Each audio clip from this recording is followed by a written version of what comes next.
अरे रे रे रे रे रे रे। हम्म हम्म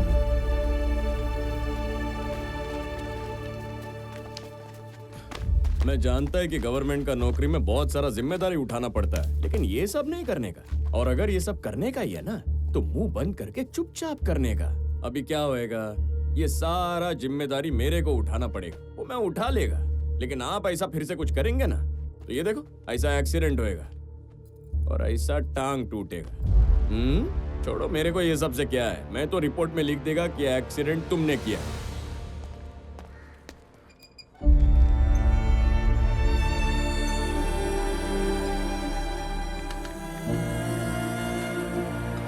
एक्सीडेंट डायरेक्ट तुम्हारी वजह से हुआ है, इसलिए हमें ऐसा एक्शन लेना पड़ रहा है। इसलिए हमारी इंक्वायरी कमेटी रामा राव को 6 महीने के लिए सस्पेंड करने की सोच रही है।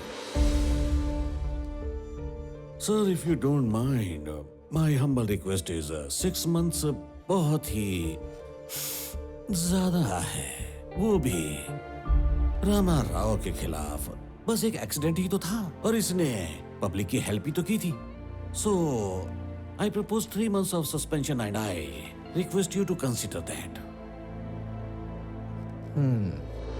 I'm okay with this. Thank you, sir. Better be safe than sorry next time, Mr. Ramarao. Thank you sir.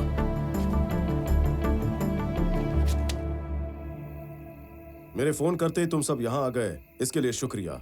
तुम सबको यहाँ पर बुलाने की एक बहुत ही खास वजह है। ट्रांसफर होकर जब मैं यहाँ आया तो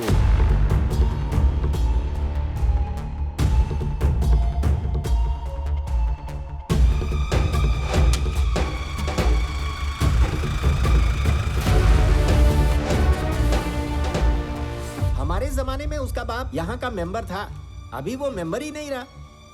जाओ जाओ, जिसको देखो वो माल के बारे में पूछने चला आता है। माल मतलब? माल से तुम्हें क्या लेना देना, तुम अपना काम करो। सर, माल मतलब लाल चंदन सर। वहां जाकर मुझे पता चला कि गुमशुदा 20 लोगों का और माल का कोई तो संबंध है। अरे भाई, जितने लोग लापता हैं हो सकता है कर्नाटका पुलिस की कस्टडी में हो, जाकर चेक कर लेते हैं। सलीम, उस लिस्ट में से कोई भी पुलिस कस्टडी में नहीं है, मैं चेक कर चुका हूँ। इसीलिए मैं भी अलग रूट पर चल पड़ा। जब मैं पहली बार तिरुपति गया तो शेषा आश्रम फॉरेस्ट गया। आसपास जाकर मैंने सारी खुफिया जानकारी हासिल की।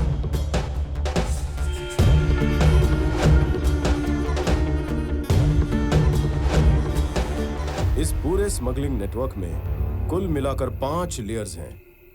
नंबर 1, वुड कटर्स, पेड़ काटने वाले मजदूर। तमिलनाडु राज्य से तिरुवरम के जवार जिले से मजदूर यहाँ आते हैं। सेकंड, लोडर्स, शेषा फॉरेस्ट इलाके के लोकल लोग हैं। ये सीक्रेट लोकेशन पर लकड़ियां पहुंचाते हैं। थर्ड, कीपर्स, ये लोग भी वहीं के लोकल्स हैं। सीक्रेट लोकेशंस पर कुछ दिन तक ये लोग चंदन को छुपा कर रखते हैं। शायद आप लोग नहीं जानते हो कि चंदन के छोटे से टुकड़े को भी पानी के अंदर डालोगे तो खराब नहीं होता। कभी कभी 1 महीने तक नदी में, तालाब में छुपा कर रखते हैं। फोर्थ, ट्रांसपोर्टर्स, वर्मा जैसे लोग, सीक्रेट लोकेशन से माल पोर्ट तक लेकर जाने वाले। फिफ्थ, द एक्सपोर्टर्स, ये लोग कंपनी के नाम से लाल चंदन को ग्रेनाइट, फूड नहीं तो तंबाकू के नाम पर एक्सपोर्ट करते हैं। देखा जाए तो सबसे कम रिस्क ट्रांसपोर्ट में है, पर गौर करने वाली बात यह है कि वही लोग लापता हैं। इन 5 लेयर्स के अलावा इस काम को चलाने वाला कोई और ही किंग है, और यही किंग इस साम्राज्य का डॉन है। और इस बार जो लोग 10 कंटेनर लेकर गए थे वो सारे लोग गायब हो गए हैं, और मुझे लगता है कि डॉन के आदमी भी उन सब लोगों को ढूंढ रहे हैं। इस केस को क्रैक करने के लिए तुम्हें जो पता है बताओ, मैं तुम्हारी मदद करूंगा। तुम सबको पता है ना, मैं मैसूर के दूरदर्शन में काम कर रहा हूँ। मैंगलुरु पोर्ट की कुछ इन्फॉर्मेशन हमारे पास है। लाल चंदन पर उस वक्त हम लोगों ने कोई एक डॉक्यूमेंट्री बनाई थी, उससे कुछ ना कुछ हेल्प मिल जाएगी। तुम्हारे पास किसका कांटेक्ट है? मैसूर फोन करके मैं अपने कलीग से नंबर ले सकता हूँ।